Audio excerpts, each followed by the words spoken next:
Come on. Hey, Bubba. Oh, you're okay.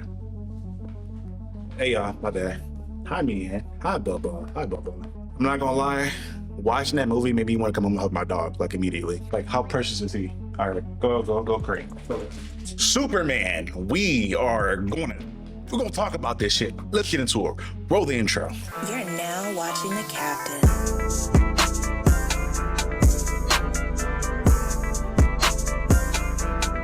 There's a lot to say about this film, but first and foremost, I want to let you guys know this video is going to be non-spoiler. If you want to see a spoiler review video, wait till Saturday. I'm going to be doing like a full big breakdown with my guy Blur Without Fear. My guy Ernie is going to come on. We're going to sit down for like an hour, some change, and break down the little bits and pieces, maybe some of the comic references here and there, all that good stuff. So if you want to see a spoilerific review where I'm breaking down and getting into the nitty-gritty for everything, come back Saturday for that. That video will be here. This is going to be more so breaking down the quality of the film in itself.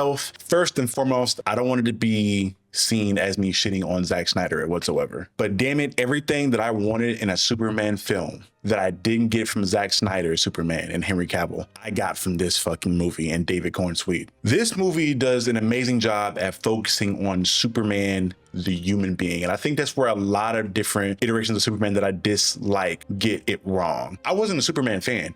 I couldn't stand the nigga at all. I was Batman, I was John Stewart, Green Lantern. I was literally damn near every other member of the Justice League before I was Superman. The only iterations of Superman that I really thoroughly enjoyed, the 90s version of Superman from like the animated series, the Smallville version of Superman from Smallville, My Adventures with Superman anime that came out like a year or two ago, and most recently, the Absolute Superman comic. 5 very big, at least on-screen iterations of Superman that I really enjoyed. This version of Superman, which it got a little heavy-handed at the end, is very much so a version of Superman that hits the core of who he is as a person. He is a symbol of hope more than anything else. This film really focused on his connection to the people of Earth and how he's seen. First and foremost, the acting. I think I had a really big scare when this movie was first announced and I was seeing who was being casted in it. I saw Mr. Terrific, that's cool. Guy Gardner, Green Lantern, okay, that's a lot of people. Hawk Girl, all right, we kind of stacking people up now. Metamorpho, okay, there is a lot of characters that were announced to be in this film where I'm like, okay, how are we going to showcase them in enough of a sense to just give you an idea of who they are and also give Superman his just due and not feel like he's getting overshadowed by like the Justice League in this film. This was done very, very well. The acting, first and foremost, like I said, I'm going to talk about the acting for some of these roles here, was amazing. Up until this point, to give you guys some lore behind the scenes, when I saw Nathan Fillion was going to play Guy Gardner, Green Lantern, that I really absolutely adore. I think me, myself, being a Green Lantern fan in general, I get giddy and excited because they don't get their just due. I was already impressed with him watching The Rookie, and I knew what I was going to get when I came into this, and I am not disappointed. Nathan Fillion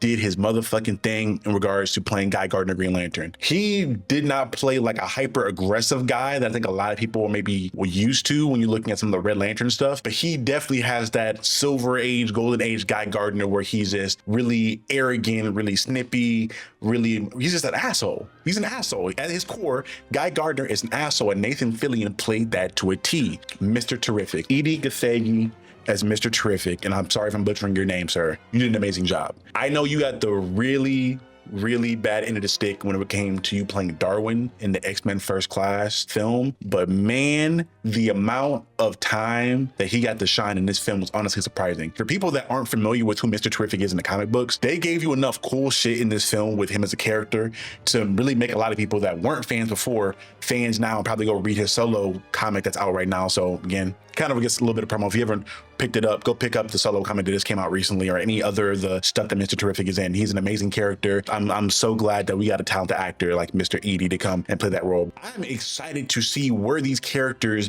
get to be placed at later on in other stuff. Hot Girl Isabella Merced, I believe is how you pronounce her last name. Again, I'm terrible with names, please forgive me. But her as Hot Girl, we didn't get to see a lot of her. I will say that. That's probably one of the only characters that are side characters in this that didn't get a big portion of time to shine. I've covered the main core 3. Now I want to get into another side character. Lois Lane, her actor, she did an amazing job as Lois Lane. I feel like she pretty much played her to her core. I feel like Lois Lane is one of those characters that isn't really hard to get right. I feel like we see a lot of Lois Lane archetypes throughout media and throughout shows, whether that be like her being displayed as like April O'Neil, I guess, in the Ninja Turtle stuff, in any like insert any cop drama. Like I feel like we've seen a version of Lois Lane, so she's not really hard to mess up. Getting into a character that I wasn't really sure I would enjoy as much as I did. Jimmy Olsen in this is hilarious. They use Jimmy Olsen in a capacity that is very much so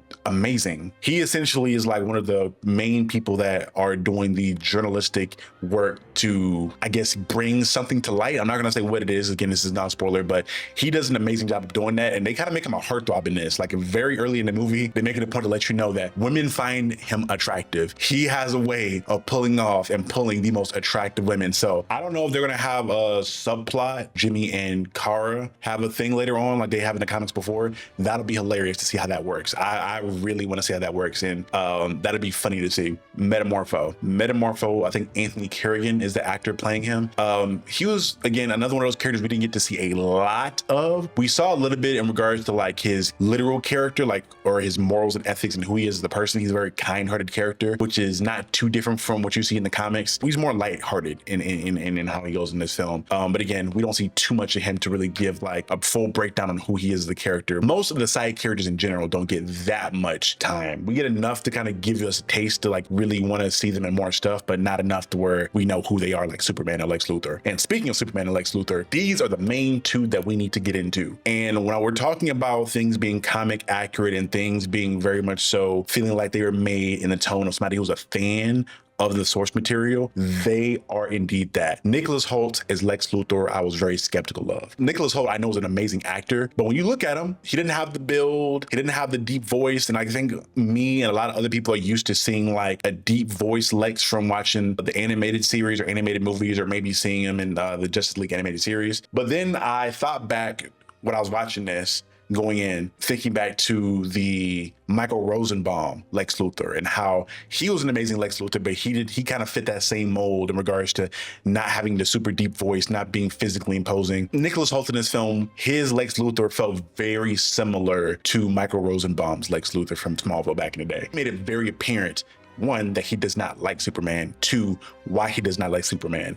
In this film, Lex Luthor has the core concept in regards to he sees Superman as a spit in the face for him and any other intellectual or human being ever. I think most people that aren't really fans of the comics or fans of the character in any other medium, I think they look at Superman the same way that Lex Luthor looks at him in this film, where he is this alien that comes down, he's very strong, he has this godlike power, and people love him because he's this godlike entity. This film really so challenges that in regards to showcasing that Superman, at the end of the day, is a human being first and foremost. Yes, he is from an outside world that gives him this godlike power, but when you're looking at nature versus nurture in that whole conversation, I feel like nurture is very much the focus in this film, and it should be the focus, I think, in most concepts or most instances. Superman was brought here and raised by caring, loving people that have really strong morality and really strong ethical values. And that's another thing that I want to speak on in regards to the importance of Superman's anchor. And when I say his anchor, these are the things that keep him grounded and keep him humble. That being Ma and Pa Kent. Again, when you're looking at some of the stuff with Zack Snyder, and not shitting on him at all, that's probably one of the key things I didn't really enjoy about his Superman at all, is that, and honestly, in most instances that I see Superman in, I feel like people treat Ma and Pa Kent as like this thing you kind of just throw to the side. It's like almost like a medium to get Superman from point A to point B. Like they're this vehicle, but people don't understand that these are where he gets his morality and his ethics and his grounding from. These are the people that built Superman up at his foundation, his core, and who Superman is raised by is very, very, very important. And we see it here in this film, where there are plenty of moments to where more so Pa than Ma are speaking to Superman and letting him know that he is made by the decisions that he makes, not by who people says he is, who people believe him to be. ultimately you are the decisions you make. When you start the film out, he is still kind of doing what most people would assume a Superman to do in regards to being in the Fortress of Solitude and looking at the recording of his parents being around, blase, blase, blase. But you see him be very much so reliant on the message that his Kryptonian parents sent to Earth with him in regards to their love for him, and they say that he's destined to be a great man and do great things. And he kind of lived his entire life by that and by that message. So you kind of see like this codependency on the ideal that his parents have for him. This film really breaks down and gets into the nitty-gritty of who Superman is and how Superman's decisions and who he wants to be is who he is and who he will be, not what other people say he is. Because public perception is something that's very much so a big motivator in this film. And it shows that Superman, being very human like everybody else, is acceptable to what the masses think of him and what people call him. Like, he has a little nickname in this film that people call him that isn't a nice name, that he very much so was like displeased with, because again, he wants people to like him. He is acceptable to every other human emotion and human thing that we would all be susceptible to.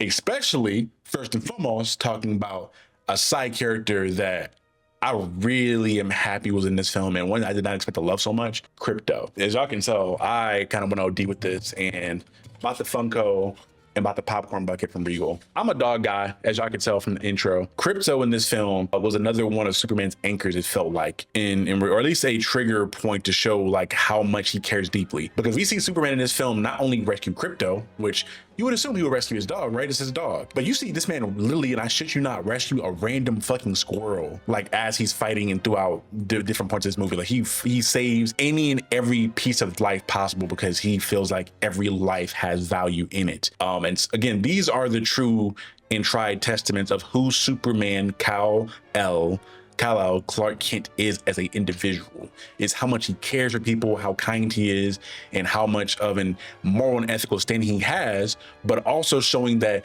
his strong ethics and morality are also really effective and have effects on other people. Like, yes, you have the strength and the ability to stand firm in what you believe in, but you have to understand that how you operate and what you believe has effects on other people in the world, doesn't just fall in line with what you say. And we see that a lot early on in the movie, where Superman is, again, standing by these ideals and trying to be the man that his parents said he would be, this perfect, maybe not perfect, but this amazing man who's here to protect Earth and serve his people. And he's doing things under the assumption that because he's saving lives, he's doing things the right way. And then you find out, and he has to come to the understanding in this film that, yes, just because you do the right thing in a certain moment does not mean that you doing the right thing doesn't have a repercussion down the line. Every action you have has a repercussion, whether that be good or bad. And Superman had to really deal with that and understand the world around him, which is a little bit interesting because the Superman has been active for a while. So I feel like this is something that maybe he would have learned a while ago, but I can understand this being something that you learn after a while because you maybe get a little arrogant. And very much so in the beginning, we see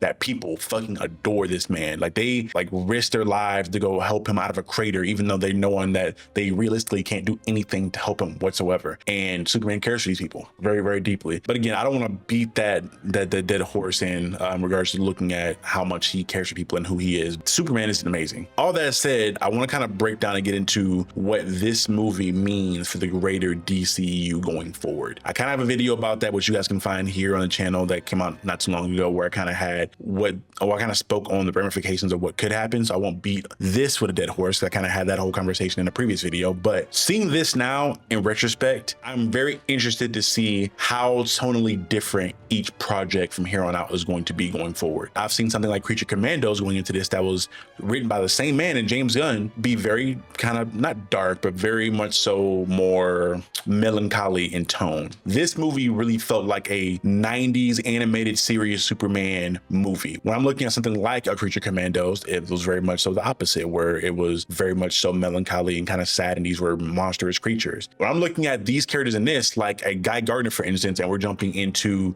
the Green Lantern series, I'd like to think that series wouldn't have the same tone as this movie, and I like to think that Guy Gardner would make an appearance in that series at some point.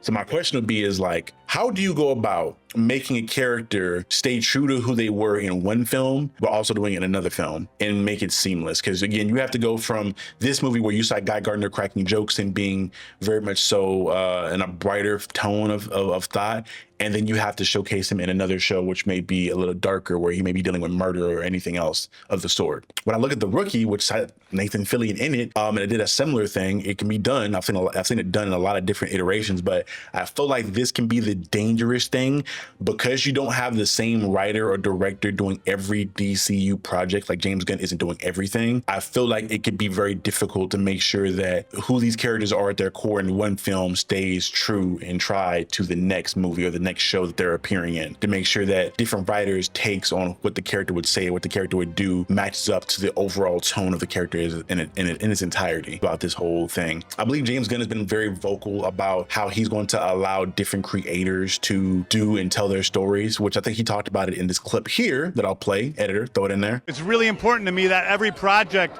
has its own stamp on it. So this movie is very different from the R-rated movie that we're making, a body horror movie with Clayface. It's very different from, the Sergeant Rock movie we're developing. It's very different from Supergirl, which is a space fantasy with Craig Gillespie just walked by here a second ago who directed that. So every one of these movies is completely different. What I love about DC Comics and the graphic novels is that they allowed the individual artists and writers to create their own projects, and they each had their own voice. The Long Halloween, All-Star Superman, Dark Knight, those Watchmen, those things have very little tonally in common with each other, except for they're a part of a set of communal characters that are in the DC Comics universe.